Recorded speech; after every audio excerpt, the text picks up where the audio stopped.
Halo, Assalamualaikum warahmatullahi wabarakatuh. Berjumpa lagi dengan saya Asmi Channel. Di video kali ini teman-teman, saya akan mencoba untuk membahas atau memberi sedikit gambaran mengenai bagaimana sih prosedur pelaksanaan P3K seperti itu. Oke, tidak panjang lebar, langsung saja kita masuk ke pembahasannya ya. Bagaimana sih prosedur P3K teman-teman? Nah, di sini saya akan mencoba memberi sedikit gambaran ya. Seperti apa P3K itu? Oke, P3K teman-teman tidak jauh berbeda dengan CPNS. Di P3K ini juga ada beberapa tahapan proses ya. Yang pertama ada tes administrasi, yang kedua ada tes kompetensi, dan yang ketiga ada tes wawancara. Dan di samping itu juga di P3K ini juga ada passing grade-nya di tiap-tiap kompetensinya, seperti itu ya teman-teman ya. Oke, langsung saja.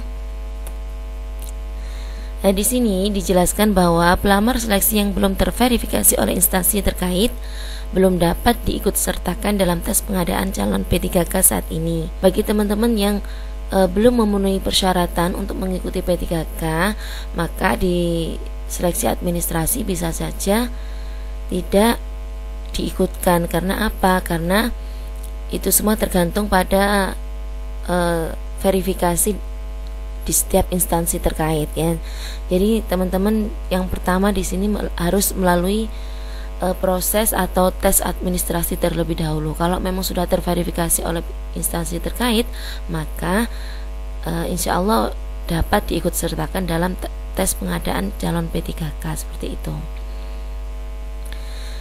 Sebagaimana diketahui, seperti halnya seleksi CPNS, seleksi bagi P3K juga harus lolos ambang batas atau passing grade kelulusan.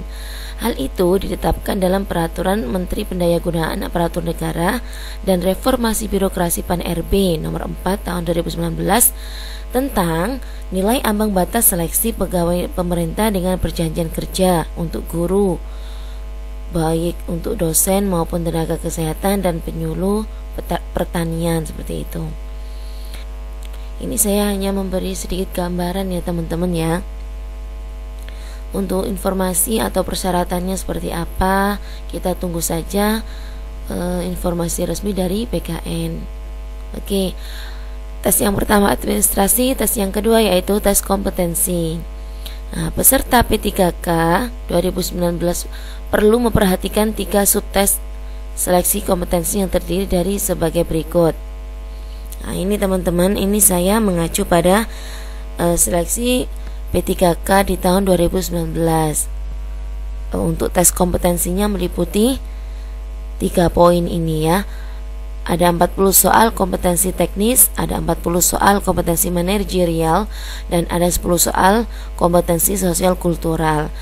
Dan seperti apa kompetensi teknis, kompetensi manajerial, dan kompetensi sosiokultural. Nah, ini nanti dibahas di slide berikutnya. Jadi teman-teman harus, kalau pengen tahu mengenai tes kompetensi dari masing-masing subbab seperti ini, teman-teman harus ikuti terus channel ini sampai selesai. Nah, yang terakhir itu ada tes wawancara. Untuk tes wawancara berbasis komputer ya teman-teman ya, peserta diberi waktu 20 menit untuk menyelesaikan 10 soal. Ini proses atau prosedur seleksi P3K di tahun 2019. Semoga saja di tahun 2021 tidak jauh berbeda, semoga saja. Tapi untuk lebih jelasnya kita tunggu informasi resmi dari BKN seperti itu ya. Oke, langsung saja. Nah, tes kompetensi teknis. Apa sih tes kompetensi teknis itu? Tes kompetensi teknis ini bentuknya mirip dengan soal seleksi kompetensi bidang atau SKB CPNS. Artinya apa? Kita bisa mengetahui bahwa jenis soal kompetensi teknis ini akan bervariasi tergantung jabatan yang dilamar dan tidak bersifat umum. Jika peserta yang melamar pada jabatan guru, maka soal kompetensi teknisnya akan berbicara tentang teknis mengajar murid atau teknik mengajar murid, memotivasi, mengembangkan bakat murid, menyusun RPP dan ilmu-ilmu spesifik tentang keguruan.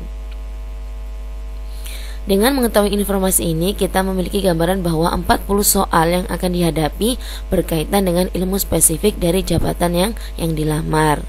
Nah, jadi tes kompetensi teknis itu jadi seperti itu ya teman-teman ya. Jadi tidak umum gitu. Jadi sesuai jabatan yang kita lamar. Isinya tidak jauh berbeda. Lanjutnya, tes kompetensi manajerial.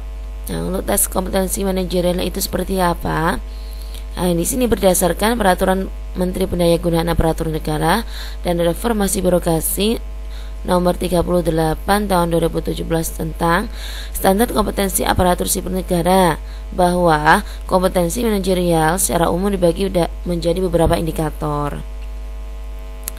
Nah, di sini teman-teman, kompetensi manajerial itu meliputi integritas, kerjasama, komunikasi, orientasi pada hasil, pelayanan publik, pengembangan diri dan orang lain, mengelola perubahan dan pengambilan keputusan.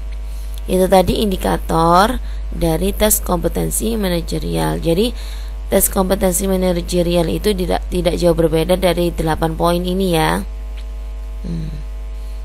Untuk lebih jelasnya nanti teman-teman bisa googling saja atau searching seperti itu. Tapi teman-teman juga nggak usah bingung sih, kan dengar seleksi P3K di tahun 2021 kan disediakan materi kan dari pemerintah.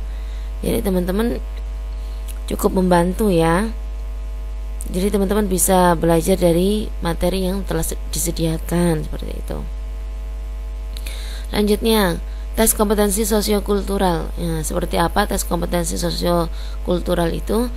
Nah, ini indikatornya yaitu perekat bangsa. Jadi indikator dari sosiokultural itu meliputi perekat bangsa. Artinya meskipun soal yang dibuat terlihat dihubungkan sesuai dengan jabatan yang dilamar, namun pada intinya soal tersebut ingin mengukur kemampuan peserta dalam mempromosikan sikap toleransi.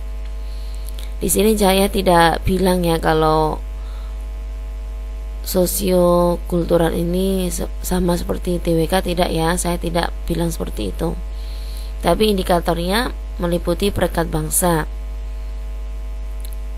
Nah, terus keterbukaan, peka terhadap perbedaan individu atau kelompok masyarakat, mampu menjadi perpanjangan tangan pemerintah dalam mempersatukan masyarakat dan membangun hubungan sosial psikologis dengan masyarakat di tengah kemajemukan Indonesia, sehingga menciptakan kelekatan yang kuat antara ASN dan para pemangku kepentingan serta di antara para pemangku kepentingan itu sendiri, menjaga, mengembangkan dan mewujudkan rasa persatuan dan kesatuan dalam kehidupan bermasyarakat, berbangsa dan bernegara Indonesia. Nah, jadi tes kompetensi sosiokultural isinya meliputi itu tadi ya, perekat bangsa, terus bagaimana kita sebagai ASN dalam melayani masyarakat, dalam hidup berkemajemukan seperti apa, seperti itu.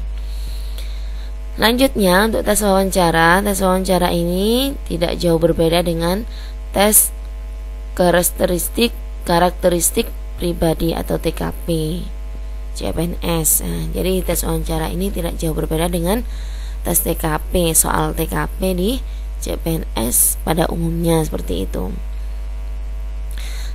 Bagi teman-teman yang menginginkan bentuk soal P3K atau contoh soal P3K itu seperti apa, di sini ada linknya ya, teman-teman bisa langsung kunjungi link ini.